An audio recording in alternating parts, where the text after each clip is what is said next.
О, паночак, слухай, што я табе раскажу. Ужо ў гэту суботу каля сцен Лідскага замка пройдзе бегавое спаборніцтва. Ласіная сцежка. Такога ў Лідзе яшчэ не было. Пад нашымі старажытнымі сценамі збяруцца удзельнікі з усіх канцоў Беларусі. Нават прыедуць і з бліжняга замежжа. А і ты его, паночак, на канапе порткі не прасіжвай, а збірайся да нас на спаборніцтва, бо ўдзел прыняць можа кожны жадаючы. Дарослых чакае 5, 10 і 15 кілометраў, а дзетак 1,5 і 3 кіламетры.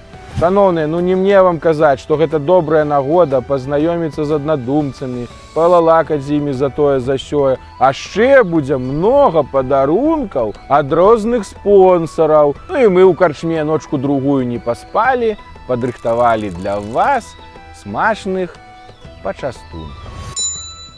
І зарэгістравацца на сайце не забудзьцеся, спасылка там унізу.